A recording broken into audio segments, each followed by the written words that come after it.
ఈరోజు నేను మా గురువు గారు అయినటువంటి సద్గురు కాళీకృష్ణ భగవాన్ గారి గురించి నేను పొందినటువంటి అనుభవాల్ని మీతో పంచుకుందామనే ఒక ఆలోచనతో ఈరోజు నుంచి నేను గురువుగారి యొక్క అనుభవాల్ని రోజుకి ఒకటిగా నేను ఈ వీడియో ద్వారా మీకు తెలియచేద్దామనే ఒక సదుద్దేశంతో నేను ఈ కార్యక్రమాన్ని మొదలు పెడుతున్నాను.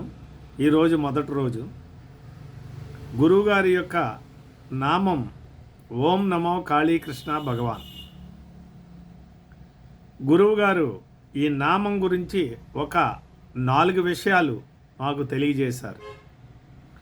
గురువుగారు ఏం చెప్పారంటే, నువ్వు ఏ పని చేస్తున్నా ఈ ఓం నమో కాళీకృష్ణ భగవాన్ అనే నామాన్ని నువ్వు జ్ఞానం చేయమన్నారు. 1. 2, పనే పూజ అన్నారు. నువ్వు ఏ పని అయితే చేస్తున్నావో ఆ పని దైవ పనిగా భావించు అన్నారు. 3, ఉన్నదానితో తృప్తిపడు. 4, అన్న మాటని పోషించుకో అనే ఈ 4 సూత్రాలని మాకు తెలియజేశారు. అదే మేము పాటిస్తూ గురు సంకల్పంతో మా కుటుంబం ముందుకెళ్తా వచ్చింది. ఈ పరంపరలో మొదటిగా మనం నామం గురించి ఇంకోటి ఏం చెప్పారంటే, ఈ నామం తీసుకోవడం వల్ల దీనికి ప్రత్యేకమైన నియమం నిష్ట ఏదీ లేదన్నారు. ప్రజెంట్ నువ్వు నామం తీసుకునే సమయానికి నువ్వు ఏ రకమైనటువంటి ఆలోచనలతో, ఏ రకమైనటువంటి విధానంలో, ఏ రకమైనటువంటి విధానాలతో మీ కుటుంబం ఉందో, నువ్వు ఉన్నావో అలాగే ఉండవచ్చు. ఏది మార్పు చేసుకోవాల్సిన పని లేదు అని గురువుగారు చెప్పారు. మార్పు ఎలా చేయాలో, మార్పు ఎలా చెందాలో అంది నువ్వు నామం చేస్తూ ఉంటే అదే నిన్ను మార్పు తీసుకొచ్చి మంచి మార్గంలో పెట్టడానికి అది సహాయపడుతుంది అని గురువుగారు చెప్పడం జరిగింది. అలా చెప్పినప్పుడు గురువుగారి దగ్గర నేను ఒకరోజు ఉన్నప్పుడు ఈ గురువుగారి దగ్గరికి ఒక స్త్రీ రావడం జరిగింది, ఒక ఆవిడ వస్తే ఆవిడ వచ్చి, గురువుగారు మీ నామం ఓం నమో కాళీకృష్ణ భగవాన్ అని పెట్టారు, చాలా బాగుందండి, కానీ అందులో కాళీ అంటే అది ఒక కాళికా శక్తి అనుకుంటున్నారండి. కాళీ తీసేసి ఓం నమో కృష్ణ భగవాన్ అని పెడితే మీ ఆశ్రమం, మీ నామంలోకి చాలామంది మీ భక్తులు రావడం జరుగుతుంది, మీ నామం ఎక్కువ మంది తీసుకోవడానికి అవకాశం ఉంటుంది, ఆ రకంగా మీ ఆశ్రమం డెవలప్ అవుద్ది, మీరు డెవలప్ అవుతారు, అంటే గురువునే కూడా మీరు కూడా డెవలప్ అవుతారు అన్నట్టుగా ఆవిడ చెప్పిందండి. అంటే గురువు గారి దగ్గర ప్రతి ఎవరికి అది ఏంటంటే అందరికీ ఫ్రీ దర్శనం, ఎవరన్నా దర్శనం చేసుకోవచ్చు, గురువుగారితో ఎవరన్నా మాట్లాడవచ్చు, దానికి రెస్ట్రిక్షన్స్ ఏమీ లేవు. అలా ఉండేదండి గురువుగారి దగ్గర. అలా ఉండడం వల్ల ప్రతి వాళ్ళు కూడా వాళ్ళకున్న వాతావరణాన్ని బట్టి వాళ్ళు ప్రశ్నించేవారు.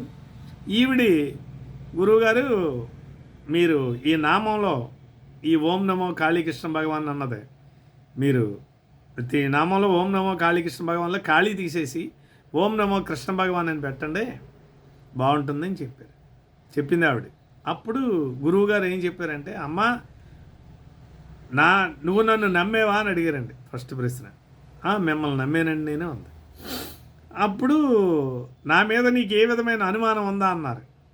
లేదండి, మీ మీద నాకు ఏ విధమైన అనుమానం లేదు అన్నప్పుడు గురువుగారు ఏమన్నారంటే, ఒక అరిటాకంత అనుమానం ఉందా నీకు అని అడిగారండి.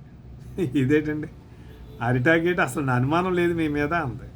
మళ్ళీ కొంచెంసేపు ఆగి మామిడాకంత అనుమానం ఉందా అన్నారండి. లేదండి, మీ మీద ఏం అనుమానం లేదు అంది. మళ్ళీ పోనీ చింతాకంత అనుమానం ఉందా అని మళ్ళీ అడిగారండి. ఇదేంటి ఎలా అడుగుతారు, మీ మీద నాకు ఏ విధమైన అనుమానం లేదు, నా తల్లి తండ్రి భార్య భర్త నా పిల్లలు నా సర్వము మీరే అని ఒకలాగా సాక్షాత్ నమస్కారం చేసిందండి గురువుగారికి.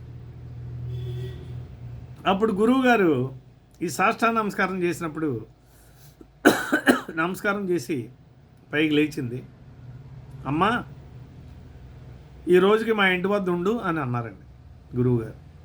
అప్పుడు వెంటనే ఆవిడ, ఈరోజు ఖాళీ లేదండి, నా భర్త పొలంలో ధాన్యం కుప్పలు నూరుతున్నారండి, నేను రోజు క్యారేజీ పట్టుకెళ్ళాలి, ఆ ధాన్యం కుప్పలు నూర్చేసిన తర్వాత అప్పుడు వచ్చి ఇక్కడ ఉంటానండి అని చెప్పడం జరిగింది. అయితే ఆగమన్నారు. ఆవిడ నామంలో ఏం తీయమందండి? ఖాళీ తీసేమంది. ఉండమంటే ఖాళీ లేదంటుంది. అప్పుడు చెప్పారు గురువుగారు, అమ్మా నువ్వు నామంలో ఖాళీ తీసేయమన్నావు, ఉండమంటే ఖాళీ లేదన్నావు, ఈ ఖాళీ ఏంటి ఆ ఖాళీ ఏంటి చెప్పన్నారండి. నామంలో ఖాళీ తీసేయమన్నావు, ఉండమంటే ఖాళీ లేదన్నావు, ఈ ఖాళీ ఏంటి ఆ ఖాళీ ఏంటి? ఖాళీ ఉండబట్టే నేను నీతో మాట్లాడగలుగుతున్నాను, ఖాళీ ఉండబట్టే నువ్వు నా దగ్గర రాగలిగావు. ఈ ఖాళీలోనే అనంత సృష్టి ఉద్భవించింది. ఖాళీ లేకపోతే నువ్వెక్కడ నేనెక్కడ, సృష్టే లేదు. ఖాళీ అంటే అనంతమైనటువంటి అపారమైనటువంటి శాంతినిచ్చే పదార్థం అమ్మ అది. దాన్నే తీసేస్తే నువ్వెక్కడ నేనెక్కడ, ఖాళీలోనే కదా శాంతి. ఆ శాంతిని ఎక్కడ పెట్టానమ్మా, దాన్నే తీసేయమంటే ఎలాగా? అందుచేత నువ్వేదైతే కాదనుకున్నావో అదే నేనై ఉన్నాను, ఆ ఖాళీయే నేనై ఉన్నాను, నా శాంతే నేనై ఉన్నాను అనే, అంటే ఆవిడ ఏదైతే తీసేయమందో అందులోనే ఉంది అంతరార్థం అంతా అని చెప్పి ఆ నామం యొక్క గొప్పదనాన్ని అంత సులువుగా మనకి అందించిన మహానుభావుడైనటువంటి సద్గురు కాళీకృష్ణ భగవాన్ గారికి ఈ వీడియో పూర్వకంగా మీ అందరి తరపున నేను నమస్కారాలు తెలియజేస్తూ సెలవు తీసుకుంటున్నాను. జై కాళీకృష్ణ భగవాన్, జై జగన్మాత, జై లోకపావని నాగమణమ్మ తల్లి వారికి జై, జై ఓం నమో కాళీకృష్ణ భగవాన్ వారికి జై.